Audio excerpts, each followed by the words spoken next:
Paulina Lima. O medo da violência, o medo de sair de casa atinge a todos os bairros, a todas as classes. E olha que estamos falando do Caminho das Árvores, um bairro nobre de Salvador. Mas, evidentemente, é na periferia que a criminalidade assusta mais a população. Um relatório divulgado pela Secretaria de Segurança Pública revela dados assustadores. Até agora, 195 pessoas foram assassinadas em Salvador. A beleza e a tranquilidade de Paripe não combinam com o título que o bairro ostenta. Um dos lugares mais bonitos de Salvador é também o mais violento, de acordo com a Secretaria de Segurança Pública da Bahia. A classificação foi feita pelo número de homicídios registrados aqui. De 17 de janeiro a 12 de julho deste ano, 33 pessoas foram mortas ou encontradas mortas aqui em Paripe. O bairro é enorme, abriga quase 300 mil habitantes e ainda conta com um agravante. O local tem áreas de mata fechada, como essa daqui, que, segundo os moradores, servem como desova para crimes cometidos em outros bairros. Aqui é uma área de mato, né? Área mais deserta. Então matam por lá e chegam aqui e jogam. De fato, nossos arquivos mostram que, em geral, os corpos encontrados em Paripe estão em locais de difícil acesso. Mas, infelizmente, mesmo considerando os homicídios atribuídos a outros lugares da cidade, o bairro ainda fica entre os 5 mais violentos da capital baiana. E isso provoca muito medo em quem vive por aqui. Eu tenho medo de sair à noite por causa da violência que está demais aqui em Paripe. Aqui até para a gente sair dentro de casa faz medo. Qualquer hora do dia. Vacilou, está sendo roubado, eles pegam, matam também. Altino viu a violência crescer gradativamente em Paripe. Ele chegou ao bairro na década de 60. Conta que de lá para cá, a população local aumentou de forma assustadora. E a criminalidade também. Por ter essa quantidade de gente que não tem morar, que vem morar aqui sem teto, sem isso, sem lenço, sem documento, tudo aqui, aí traz também a marginalidade, traz também a concentração. E aí o povo que está, vamos dizer, que era vivido na paz no passado, está sabendo que o que tinha de ruim está se multiplicando em toda parte, inclusive em Paripe também. Moisés acredita que faltam investimentos em educação para as crianças e os jovens do bairro. A criança sai daqui para estudar e tem que descer para Paripe, você vai achar um colégio da quinta série lá embaixo, no Largo de Paripe. Tem que andar isso tudo todos os dias. Se a criança não tomou café de manhã, como é que ele pode sair daqui com fome daqui para lá? Não tem condições. Não tem um curso profissionalizante, aqui precisa de mais curso profissionalizante para ocupar o tempo dessas crianças. No momento que eles não estão na escola, eles estão com alguma ocupação.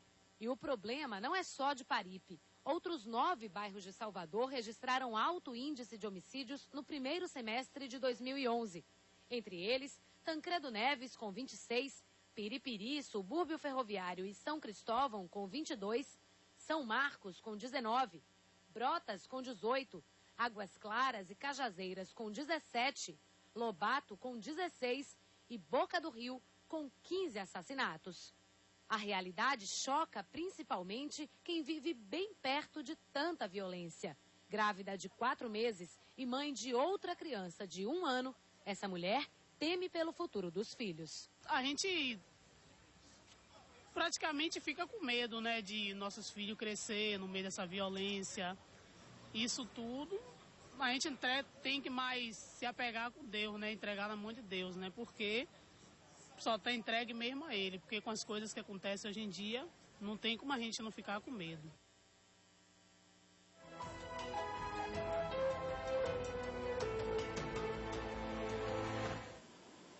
Mas agora, há um tempo atrás, a violência estava concentrada nos bairros populares, periferia, subúrbio ferroviário de Salvador. Mas hoje não, qualquer lugar que você esteja pode ser vítima de um caso desse saída bancária ou de um homicídio. É triste verdade, e preocupante, Juca, né? É verdade. E principalmente nesses bairros nobres, como o Caminho das Árvores, Apituba, esses lugares onde há uma maior concentração, onde há os centros empresariais, onde há maior circulação do dinheiro, é que é bem propício, esses lugares são bem propícios para esse crime da saidinha bancária que a gente está abordando, né? E como a gente viu na reportagem, a situação da violência está presente em toda a cidade. A gente fala sobre esse assunto ao vivo com o repórter Guilherme Santos, que está com um estudioso em segurança pública, o professor Carlos Costa Gomes. Boa noite, Guilherme. Boa noite, Carol. Boa noite, Juca. Nós estamos exatamente com o professor Carlos Costa Gomes, que é professor doutorado em desenvolvimento regional e urbano. Professor, como é que o senhor vê, por exemplo, as causas de tanta violência em nossa cidade e do aumento das saidinhas bancárias? Olha, fica evidente, devido a esse último espaço de tempo em que as condições econômicas da cidade cresceram bastante, ou seja, nós temos um elevado número de empregos e da atividade econômica está crescendo, que as causas dessa sensação toda de perigo é que está no sistema de contenção da criminalidade que não está funcionando. Nós temos, por exemplo, um aumento muito grande de assassinatos, de homicídios nas grandes capitais, e evidentemente aqui em Salvador. O senhor tem uma causa, uma explicação para isso? Bem, primeiro nós temos que colocar a verdade dos fatos, né? Salvador está com uma taxa de homicídio que é praticamente 6 vezes a taxa de São Paulo. Imagine que a nossa população de Salvador, cerca de 2.600.000 pessoas, é menor do que a população de favela da cidade de São Paulo. E nós estamos com uma taxa 6 vezes maior de homicídio. Isso é vamos dizer assim, uma causa, uma explicação para que o sistema não funcione. Agora, esse sistema não funciona por quê? Porque nós não temos, vamos dizer assim, a capacidade de fazer um policiamento preventivo adequado. Você viu ali a pessoa dizendo na entrevista que aumentou bastante a população e, com certeza, o número de policiais não aumentou na mesma proporção naquela região. E também nós temos um elevado número de presos da justiça dentro das delegacias, que impede que a polícia judiciária encarregada de investigar execute o seu trabalho. Ou seja, não existe vaga nos presídios também. Nós tivemos uma época em que nós tínhamos mais assaltos a ônibus. E agora aumenta consideravelmente o número dos assaltos das saidinhas bancárias. Existe uma razão específica para esse aumento? A razão específica é onde está o dinheiro. O que causa o crime é a possibilidade de ganho.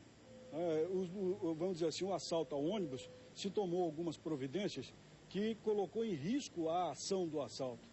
E no caso das saidinhas bancárias ainda não existe um mecanismo claro que coloque em risco a ação do criminoso. Ele sempre vai atuar pensando nisso, o que ele vai ganhar em relação ao risco que ele pode correr. Mas, professor, nós temos, por exemplo, o aumento também de violência nas famílias. E aí?